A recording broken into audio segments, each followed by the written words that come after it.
Sir, kumusta na po ba yung team natin? Ang dami na nagreklamo sa mga comment, hinihintay na yung release nyo. Totoo po ba talaga yun, sir? Ah, yung team ba natin ng Dota 2? Opo, sir. Bakit naman sila maiinip? Eh ako nga hindi naiinip eh. Sabihin mo sa kanila o sabihin natin, huwag silang mag-alala. May kausap na ako.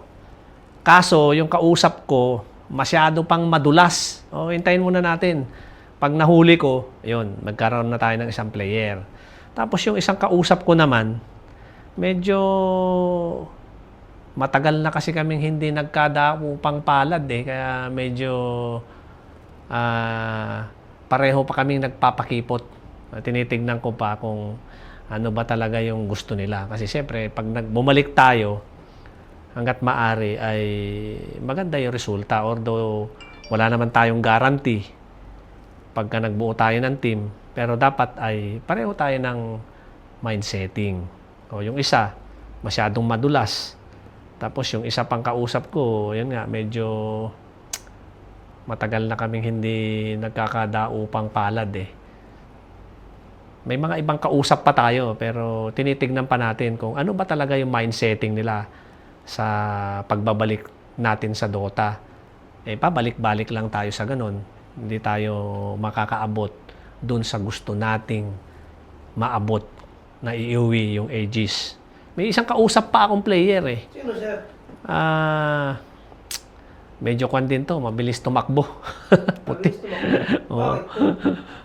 Eh, may alagang rabbit. Ah, rabbit? Rabbit, oh. May alabang. Sino ba yung- Pinapabenta ko muna yung rabbit niya. So, kailangan ay mamili muna siya kung i-dispose niya yung kanyang rabbit tapos mag-focus muna sa Dota. Sino kaya yung rabbit na yun? Ay, bahala na yung mga community mag-isip niyan kung anong May gusto nila. tumawag po ata, sir.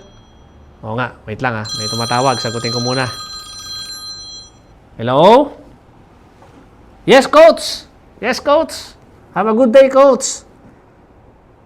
Yes, yes. I am currently under negotiations with the players, coach.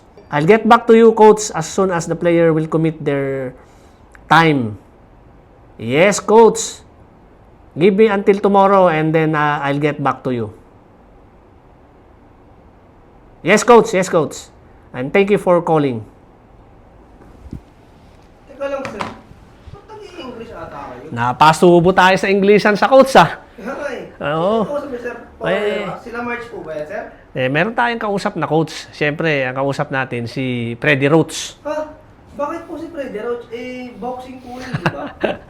Kaya nga natin kinuha si Freddy Roots eh, para maiwasan na natin yung Pag may meron na tayong coach, may life coach na tayo, meron pa tayong magaling na trainer. O, Talagang pinaghahandaan natin, sir, no? kaya natin pinaghahanda.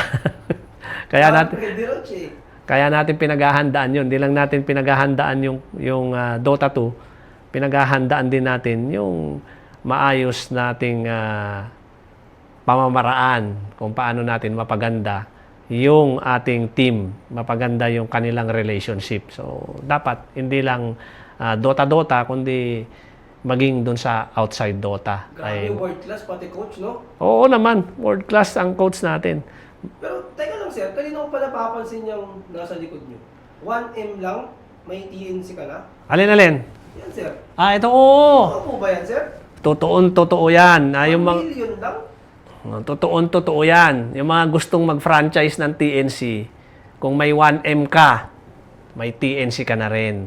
At ang maganda nito, co-ownership to. Kami na rin magmamanage. Hindi ka na mahirapan. Halimbawa, wala kang knowledge sa pagpapatakbo ng TNC. O kami nang bahala dyan. Kami nang bahala. Kasi muli tayong nagbabalik sa matagal nating pagpapahinga. Eh, marami lang tayong mga inayos na bagay-bagay para mas maganda yung pagbabalik natin sa TNC Dota 2. At the same time, franchise. Grabe talagang hindi lang po pala Dota yung nagbabalik, sir, no? Talagang mismong si TNC. Ay, syempre, bibigyan natin yan. Ibibigyan natin sila ng magandang karangalan para sa Dota 2 at syempre, magandang negosyo para naman sa TNC. Ayos ba dyan, mga ma'am, sir? Ayos, sir. Okay. Abangan nyo, bukas o kaya susunod na araw, meron na tayong TNC Pro Team Dota 2.